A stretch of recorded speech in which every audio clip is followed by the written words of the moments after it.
بسم اللہ الرحمن الرحیم۔ ناظرین السلام علیکم، میں ہوں آپ کا میزبان صابر شاکر، وفاقی دارالحکومت اسلام آباد سے کچھ تازہ ترین اطلاعات اور اہم خبریں آپ سے شیئر کرتے ہیں۔ آنے والے دنوں میں کیا ہو سکتا ہے اور کیا ہوگا، کیونکہ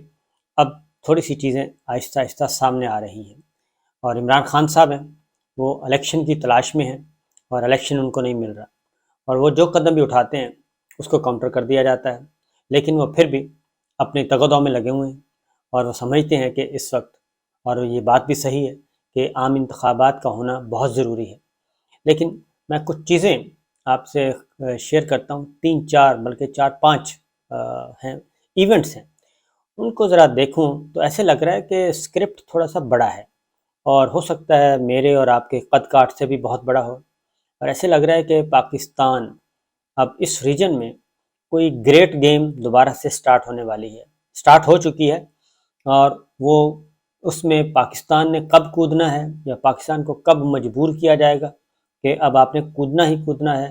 تو وہ ایک الارمنگ سچویشن ہے، کیونکہ یہ ہو نہیں سکتا کہ یہ سارے کام اس میں بلا وجہ اور ان میں آپس میں کوئی ان ڈاٹس کو ملائیں تو کوئی تصویر نہ بنے، یہ پاسبل نہیں ہے۔ اس کی کچھ 3-4 چیزیں، سب سے پہلے تو پچھلے 8-9 ماہ سے، حالانکہ افغانستان میں جب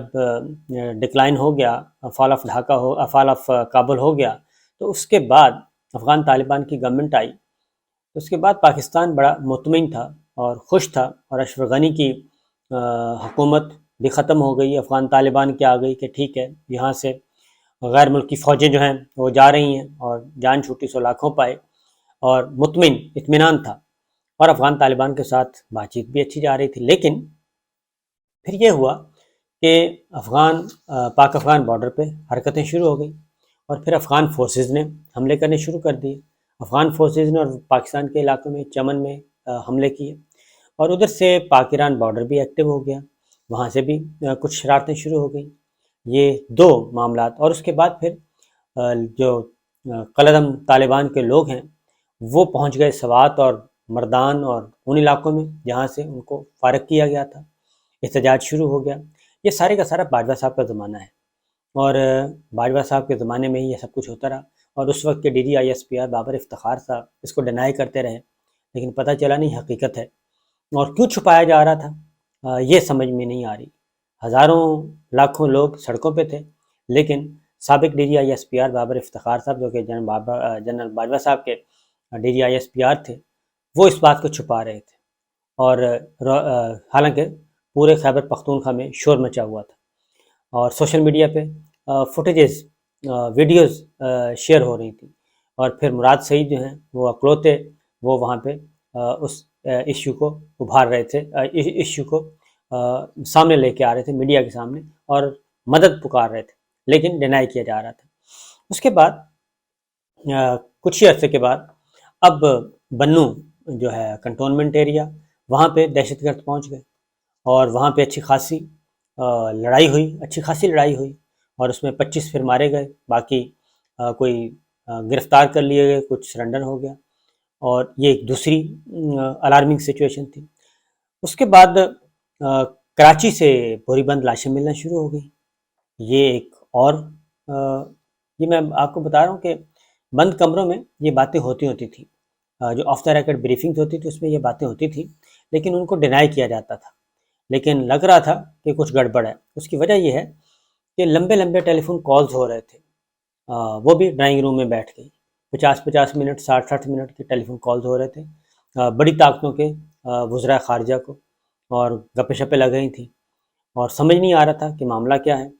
اور پھر خان صاحب نے بھی ایبسلیوٹلی ناٹ کہہ دیا تھا، اور اس کے بعد ایک حملہ ہوتا ہے افغانستان میں، اور ایمن الظواہری ان کے بارے میں کہا جاتا ہے کہ جی وہ مارے گئے، اور اس کے بعد پھر ایک نئی بحث شروع ہو جاتی ہے کہ یہ حملہ کہاں سے آیا، سرزمین کون سی استعمال ہوئی، پاکستان کی سرزمین استعمال ہوئی، باہر سے آئی، یہ ساری چیزیں آنا شروع ہو گئیں، اور اس کے بعد پتہ چلا کہ حملہ تو ہوا، لیکن پاکستان کی سرزمین نہیں بلکہ فضائی حدود استعمال کی گئی۔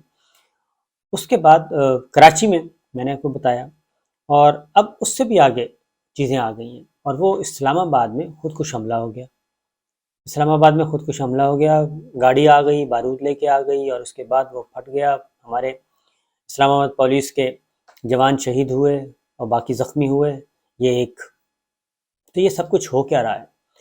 یہ سارا محض اتفاق تو نہیں ہو سکتا، اور یہ ایسے لگ رہا ہے کہ پاکستان کو ایک بار پھر کسی نئی جنگ میں دھکیلنے کی کوشش کی جا رہی ہے، اور اس کے ساتھ اگر مزید آگے بڑھیں تو جو پاکستان کی معیشت کی صورتحال ہے وہ بالکل ہی، معیشت کی طرف میں بعد میں آتا ہوں، لیکن پچھلے دنوں آیا کہ حسین حقانی کہ جی ان کو انگیج کیا گیا ہے، اور ملبہ ڈالنے کی کوشش کی گئی عمران خان صاحب پہ کہ جی عمران خان صاحب کی گورنمنٹ نے یہ سارا کام کیا ہے۔ اس پہ شیریں مزاری صاحبہ نے ٹویٹ کیا، اور ٹویٹ میں انہوں نے کہا کہ حقانی باجوہ کی تفصیلات اب عوام اور میڈیا میں موجود ہیں، لیکن کچھ نکات غائب ہیں، یہ ڈاکٹر شیریں مزاری نے کہا۔ اور پھر انہوں نے بتایا کہ میں ان خالی جگہوں کو پر کرنے کی، وہ کہتی ہیں، میں جسارت کر رہی ہوں، کیونکہ ان کا تعلق تبدیلی حکومت اور یہ سازش ہوئی ہے رجیم چینج کی، یہ اس کا تعلق ہے۔ اور انہوں نے کہا کہ پہلے یہ پورا منصوبہ کابینہ کی منظوری کے بغیر اور پروکیورمنٹ کے طریقہ کار کو نظر انداز کرتے ہوئے خفیہ طور پہ کیا گیا، یعنی حسین حقانی صاحب کا مبینہ طور پہ کہا جا رہا ہے کہ ان کو انگیج کیا گیا اور ان کی خدمات حاصل کی گئی۔ تو ڈاکٹر شیریں مزاری نے کہا کہ ایک آفیشیل میٹنگ ہوئی جہاں میں بھی دیگر عسکری قیادت کے ساتھ موجود تھی، اور میٹنگ میں جناب باجوہ نے افسوس کا اظہار کیا کہ ہم بیرون ملک پاکستانی ماہرین کو پاکستان کی خدمات حاصل کرنے کے لیے استعمال نہیں کر پا رہے۔ جب ان سے پوچھا گیا کہ کس کی خدمات درکار ہیں تو انہوں نے حسین حقانی کے نام کا مشورہ دیا، حسین حقانی کے نام کا مشورہ دیا۔ یہ ایک حیرت انگیز بات تھی، کوئی بھی حقانی کی خدمات حاصل کرنے کے خیال سے متفق نہیں تھا اس پوری میٹنگ میں۔ شبہ یہی ہے کہ جناب باجوہ نے خفیہ طور پر آگے بڑھنے اور سولین حکومت کو مکمل طور پر لا علم رکھنے کا فیصلہ کیا، یہ ڈاکٹر شیریں مزاری کہہ رہی ہیں۔ اب ہم جان چکے ہیں کہ تبدیلی حکومت کی سازش کس طرح مقامی اور امریکی سازشوں سے منسلک تھی، اور سائفر میں درج پیغام کس کے لیے تھا، ڈاکٹر شیریں مزاری کہہ رہی ہیں۔ واضح طور پر حسین حقانی کو تحریک انصاف کی حکومت کو کمزور کرنے کے لیے رکھا گیا تھا۔ حسین حقانی نے عمران خان کی خارجہ پالیسی کے خلاف اسلام آباد سیکورٹی ڈائیلاگ میں باجوہ کے بیان کی تائید کی، ڈاکٹر شیریں مزاری صاحبہ کہہ رہی ہیں۔ اور دلچسپ بات یہ بھی ہے کہ ڈونلڈ لو کے حقانی کے ساتھ قریبی تعلقات ہیں۔ جب جناب باجوہ نے اس سیمینار میں تقریر کی تو کچھ عجیب معاملہ رونما ہوا۔ کون سوچ سکتا تھا کہ ریاست کے اندر کی قوتیں حکومت کی تبدیلی کی سازش کو ناکام بنانے کے لیے امریکہ سے مدد لیں گی، اور اشتعال میں آئے اور خوف و ہراس پھیلائے بغیر ان نکات پر غور کرنے اور معاملے کو گہرائی سے جائزہ لیا جائے تو صورتحال واضح ہو سکتی ہے۔ اب یہ حسین حقانی صاحب کو انگیج کیا جا رہا تھا، اور بقول ڈاکٹر شیریں مزاری کہ یہ باجوہ صاحب نے کیا، جبکہ حسین حقانی کے بارے میں آپ کو میمو گیٹ ہمارے سامنے موجود ہے۔ میمو گیٹ آیا اور اس کے بعد پھر ایک طوفان بدتمیزی جو برپا ہوا، اور اس میں پھر حسین حقانی صاحب کو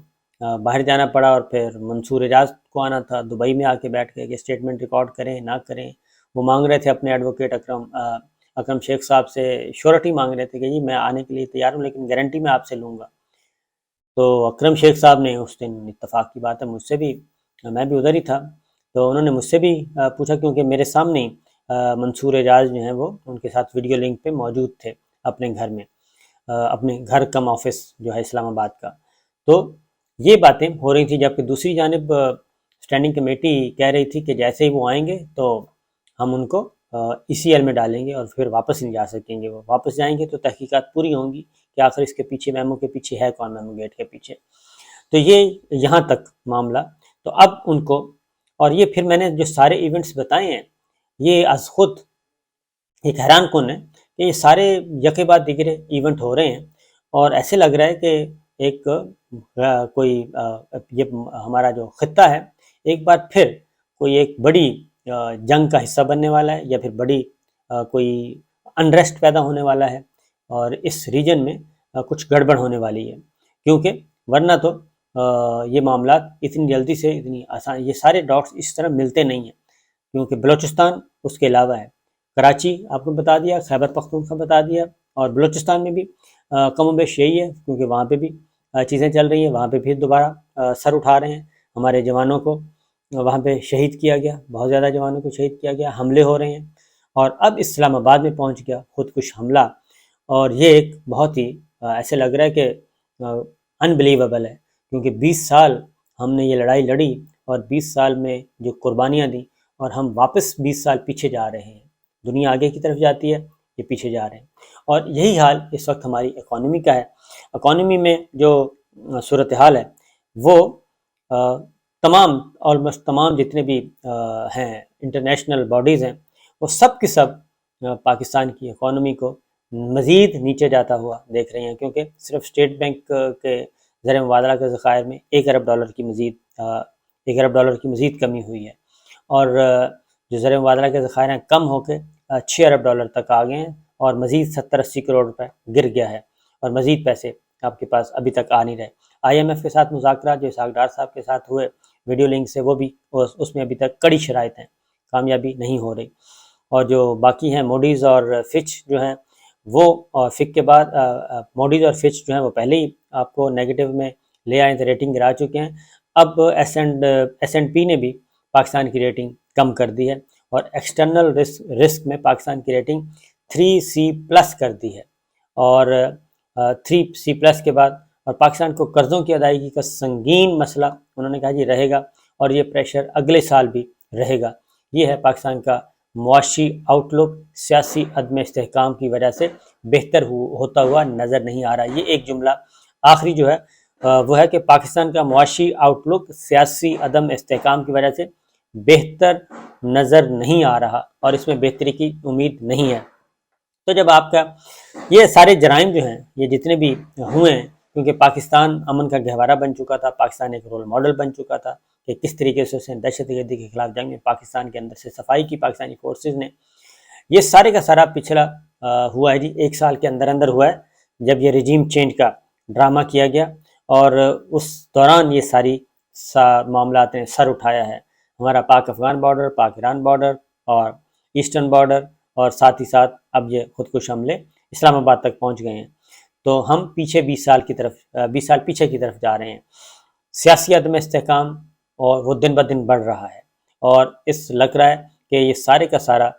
حکومت کا جو موجودہ حکومتی ڈھانچہ ہے یہ سارا وینٹیلیٹر پہ ہے، اور وہ چاہتا ہے، اس کے باوجود یہ جو 14 جماعتی اتحاد ہے وہ یہ چاہتے ہیں کہ ان کو سوئی بھی نہ چبھے، اور ان کو اف تک نہ کہا جائے، اور ان سے کوئی سوال نہ پوچھا جائے، وہ یہاں تک آ گئے ہیں، اور بلکہ وہ کہتے ہیں کہ یہ اسٹیبلشمنٹ کی ذمہ داری ہے کہ ہمیں سٹرونگ کریں۔ ابھی تک 0+0=0 ان کی کارکردگی ہے، کسی فیلڈ میں بھی کچھ نہیں کیا، لیکن وہ بضد ہیں، اور اب وہ اسٹیبلشمنٹ کو بلیک میل کر رہے ہیں، اور اسٹیبلشمنٹ کے کندھوں کو بدستور اپنا بیساکھی بنانا چاہ رہے ہیں، اور ان کے کندھوں پہ، اور الٹیمیٹلی یہ ذہن میں رکھیے گا کہ پہلے بھی یہی ہے، اور ان کا ملبہ بھی جس طرح باجوہ صاحب کے سارا ملبہ ہماری ملٹری لیڈرشپ پہ اور اسٹیبلشمنٹ پہ گرا ہوا ہے، ان کا ملبہ بھی سارا ادھر ہی گرے گا، کیونکہ ایک جو رجیم چینج ہوا، اور یہ میں نے سارے واقعات بتائے، یہ انبلیویبل ہیں، کیونکہ اسلام آباد میں خودکش حملہ ہو جانا، خودکش دھماکہ ہو جانا، اور ایک گاڑی کا بارود لے کے اس طریقے سے آنا، یہ کوئی تصور بھی نہیں کر سکتا تھا۔ اور اس کے بعد پھر افغانستان میں چلے جائیں، وہاں پہ پھر خواتین پہ ایجوکیشن پہ پابندی، یونیورسٹیاں، تعلیمی درسگاہیں جو ہیں وہ خواتین کے لیے بند کی جا رہی ہیں، وہاں پہ ایک نیا فساد کھڑا ہو گیا ہے، اور ایسے لگ رہا ہے کہ مجھے تو یوں لگ رہا ہے کہ افغان طالبان جو ہیں وہ بھی خود ایسے جواز پیدا کر رہے ہیں کہ دوبارہ یہاں پہ کوئی نہ کوئی کھیل شروع ہو، اور اس کھیل کا وہ بھی حصہ ہوں گے، بظاہر وہ لڑائی میں مد مقابل ہوں گے، لیکن حقیقت میں وہ مد مقابل نہیں ہوں گے، بلکہ ایک گریٹ گیم اور گرینڈ جو اسکرپٹ ہے اس کے تحت یہ سارا کچھ ہو رہا ہوگا، کہ لڑنے والے ادھر بھی خود اور آرام سے موجیں کریں، اور لڑوایا جائے، فصل جو ہے وہ نوجوانوں کی فصل اس میں ڈالی جائے۔ تو یہ ایک ہے، اور اس سے ہم کس حد تک بچنے کی پوزیشن میں ہیں، کس طریقے سے بچیں گے، یہ ایک بڑا سوال ہے، کیونکہ اب واقعتاً جو ہے اسکرپٹ خطرناک لگ رہا ہے، اور انٹرنیشنل ہی لگ رہا ہے۔ اللہ تعالیٰ پاکستان کی حفاظت کرے، اور پاکستان کو واپس دہشت گردی کے خلاف جنگ میں جانے سے محفوظ رکھے۔ اجازت دیجیے، اللہ حافظ۔